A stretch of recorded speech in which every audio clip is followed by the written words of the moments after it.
Hello. Hi. Kayla Lords. John Brownstone. Of Loving BDSM, where we help Kingsters like you have happy, healthy power exchange relationships. We're back to answer another question, this time from a submissive who would like their dominant partner to be a little bit more demanding and commanding.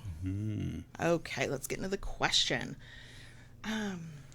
My kind sadist seems to be under the impression that I enjoy him giving me freedom and him asking instead of commanding. I've been trying to communicate to him that commands equal clarity, equal safety, and that I really don't need so much leash as he's giving me. I get my kicks from feeling that he's got a mental grip on me, and often he seems soft to me. It almost feels like the power gap doesn't exist outside of play, even though we both agree that we want it to. He feels it's there, but I just don't feel it because he doesn't communicate it to me.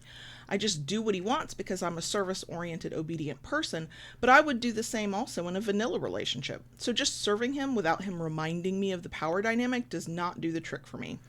If I fall short in something, I forget.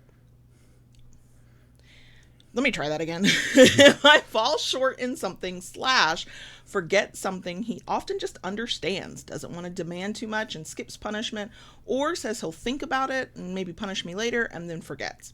This makes me feel like I'm not kept accountable, which means the dynamic doesn't exist, which means I get discouraged and feel it's pointless to obey when he doesn't require it. All of this is a turnoff. At the same time, I know this is him trying to take me into consideration, and he does it with love and good intention. There's something about what appeals to me in him being dominant that I just seem to not manage to communicate to him. My question is, what can I do to encourage him to be more strict as a dominant and give me those kicks I get when he reminds me of our power gap? I do talk about this with him, so if your solution is to talk, please give some pointers on what to say and how to maybe explain it in a way he could understand. I'm 100% sub and he's 100% dominant. No switches here. And even though we love each other, we cannot relate to why the other enjoys their side of the /, but we're happy that we both do. Also, I've noticed that he gets insecure in his dominance when I talk about this. I'd love to find a way to communicate that does not make him feel like he's failed in some way. I'd love to be able to communicate this wish in a positive and encouraging way. There's one more twist to the story. We broke up and got back together a while ago, and ever since he's been more careful than before. I think he's feeling sorry for what happened and he doesn't want to lose me and is trying his best to be loving, but it makes him soft. I know. Wow. Geez. I mean, I have one immediate thought. Okay, and go. It's a lack of confidence. And that's the one thing I pulled out of there too. As soon as it was said, confidence can go a long way. And what do you do to build confidence? You got to start small. Yes. And, there's already two underlying tensions, though. When the submissive here tries to communicate what they want, the dominant is somehow feeling like you're unhappy, I'm not doing it. And they're making their feelings about what they're hearing the problem instead of looking at the gentle critique of, hey, I would love this thing. Can we try this thing? Right. And that's also a point of insecurity. But then if they've broken up for whatever the reason is, they've gotten back together, and now what he's trying to do is to make sure that never happens again. You're already coming at it from a point of insecurity. So It's not even the confidence of just I'm a dominant. It's confidence in himself and the relationship. Yeah. It's a lot. And, I don't know. I think it's, the only way you build confidence is like doing anything else. You want to build muscles, you have to work those muscles. All right? You want to learn to communicate. You have to practice You communicating. have to practice communicating. And you have to be willing to be bad at it before you get good at it. Right. And I'm going to put myself on a little bit of a limb here. This person, the way they asked the question, I would have to say, that they said they talked about it. And, how you present it is a good portion of it. And it sounds like you may have, done so respectfully. constructive criticism goes a long way besides just complaining about something. Sure. So that may be something that their partner needs to consider. I mean, sure. And think about. Because there are times you come to me and, hey, Daddy, if you did this and you did it like that, it might be better, it might be easier. I would love it. Let's try it. Yeah. That's how that tends to be my method of going, because I don't want to come to you, and I do not get the sense that this person is doing this, but maybe I'm not going to come to you and go, here's what you're doing wrong. Yeah. If that's the way the communication has started, yes, we need to flip it on its head and go, here's what I would like to see. Yeah. And if you have not already, give very concrete examples. What that may mean, depending on how your partner is sort of wired, you may hear those very concrete examples repeated back at you at some time in the future, and you're going to have to be okay with that, because especially if your partner tends to be literal, if you give them a literal example, they may use that at bare minimum to practice on, to go, okay, this is exactly what they said they wanted, I'm going to try that. The other thing I'm curious about is if when your partner does what you're looking for, even if that's in play, have you ever commented on, I love that. That was great. Right. This made me feel whatever it makes you feel, right? Positive reinforcement can sometimes just go a long way. Hearing that, hey, that thing you did, that was great. That was perfect. Let's do more of that, because part of it is they've already done it. They're not worrying about performing. They've done the thing. They know how they were feeling in the moment. They know what led up to that ability to be more commanding and demanding. And that might help them remember for future, because they've gotten the very clear information from you that this is good. I like this. Yeah. Here's something I was thinking about through all this.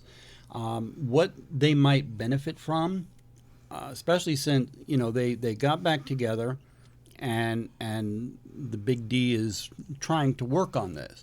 You might benefit from, like at this point, because of what you're trying to achieve, maybe a weekly check-in with each other. And I'm going to repeat something here that have said often, time and time. Maybe what you need to do is start small. Sure. Pick one thing that is important to you in regards to a task, and work on that and get that, going. Then have times where you check in with each other and you talk about what's going well, what's not going well, what can we tweak, what, is there any part of this that needs to go by the wayside? And then you can, that would help build their confidence. Here's the thing. All of this is predicated on their dominant partner being willing to do that. True. So that is probably the first hurdle. If they're not taking action based on the way you're giving feedback now, all of our advice is great in theory, but if they're not willing to take the feedback in the first place or act on any of these things, it's not going to matter. A couple things come to mind, though. Okay. One, I'm thinking about this because I'm spending a lot of my time learning about neurodivergency just in general. So that's where this comes from, and I don't want to make any assumptions about anybody. But something that I'm learning a little bit more about is called rejection sensitivity dysphoria, which means that when somebody even thinks they're being criticized, they don't handle it well. Everybody who might experience this handles it differently. Some people get very upset. Some people withdraw into themselves. Some people shut down completely. Some people go the opposite way and get angry. So the reason I mention that is if your partner responds to criticism in any other part of their life in a way that they don't take on the feedback well, and they do not take that feedback and then try to make sustainable changes, it could be that this isn't really about power exchange. This is about who they are, and that's going to be a thing they have to be willing to work on. Now, if you've got examples left, right, and center of where they've been criticized about something, they've gotten a little critique, they've gotten a little feedback about how they can change, and they've done it and it's not been a big deal, then I would say, okay, it's about confidence, about being a dominant specifically. Yeah. The other thing that if your partner is willing, and they have to be willing for all of this, any of this, is for them to go out and seek out local community, online community, where dominants are gathering and are talking about their experience. If your partner's only experience as a dominant is what y'all have been able to put together for yourselves, that means that there's a very good chance that they have a very narrow view of what they're capable of and what dominance means. Okay? Getting to be around, virtually or in person, other people who are dominants in their power exchange. One, it allows him to ask questions of people who are doing the thing, and it may be that he doesn't like feeling, air quote this, led by the submissive. I think personally most doms need to get the fuck over that. A submissive expressing what they need is not leading, and sometimes a submissive's got really good fucking ideas, so let's just pay attention to them. But it might be that it's not the message, it's the messenger. It might be that what they need is to hear it from somebody that they perceive has experience that they wish they had, right? Who understands their perspective.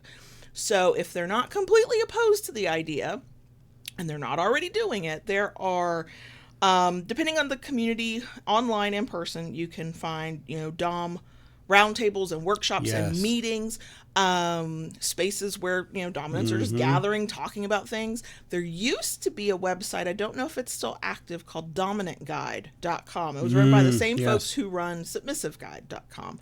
FetLife, for all that it can be a cesspool sometimes, every once in a while you can find some good groups and some good posts.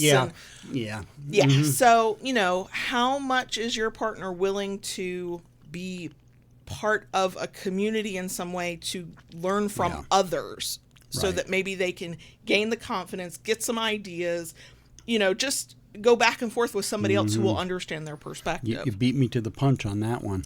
Do try. Can I say the hard part here that is not the happy ending part? Yeah, I know.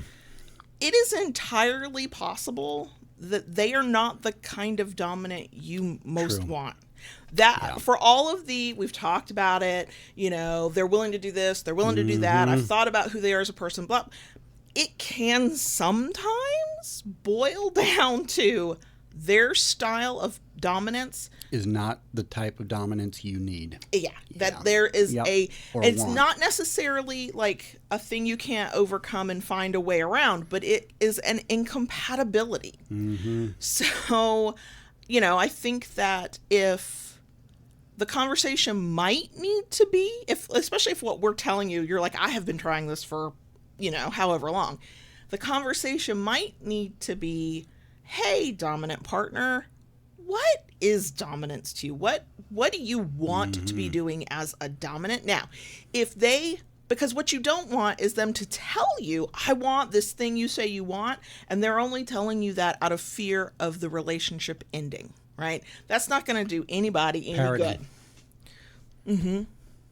What? I'm sorry. What did you say? Parroting. Yes.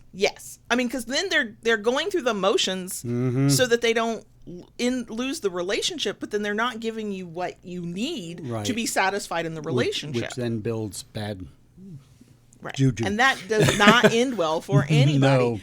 Quite frankly, the first thing is to get clear on, is this what your partner really wants to do? They maybe just don't know how, or they're not confident enough yet. Versus, is this not at all their style and they're never really going to be this way, but they're too scared of losing you and the relationship to just own up to it. And that's the hardest part. That's what you got to get clear on first. And then the rest you can kind of play with, I do think that if they really want to, they just are feeling lost and clueless and are not sure how they're supposed to do it. Maybe they don't want to admit that to you. that to me is another moment of I'm going to need doms to like unbend a little bit and just admit shit to your submissive partners because we are partners. We're working together towards a common goal, right? So, you know, if, yes, they want to be doing it and they just don't know how, one, hopefully they will admit that to you. Yeah. Two, I definitely think positive reinforcement, when you can point out, maybe not in the moment, right? But like later, you can point out this thing they did that like really hit all your buttons for you. That lets them know, that gives them clear, concrete examples of what that looks like and what that feels like on their side, right? And then, God, just talking to more dominant people of all genders, because everybody's got their own style. Everybody's got their own way of approaching it. And everybody's had to go through that process of, I don't know what the fuck I'm doing, to get to the point of, well, I mostly know what I'm doing and we'll just figure it out from there, you on know? the fly, yeah. Right. And, you know, if it's a lack of confidence as a dominant, that will probably, if they can find the right group and the right community and the right people, that can be the biggest confident boost of all. It may be that you're not the right messenger. You've already said potentially everything you can possibly say. Now they have to decide, are they willing to try it? Does it feel right to them? You know, will they go seek out the information that they need to be able to make that happen? for some people, you know, to change, it takes a while. You know, it definitely does. And, you know, it may be they're willing to do it at this point, but it may take a little bit for them to get there. So, and I like your idea of you start really, really, really small and really slow. It might be that what you do is the thing you're trying to ultimately get to, of a certain commanding tone, a certain behavior, like immediate reaction when something happens, that whatever it is you're looking for, that instead of trying to convince him to just do that one big thing, you somehow break it down into pieces, parts. Maybe it's a tone of voice. Maybe it's, you know, it's how quickly that he responds to a thing.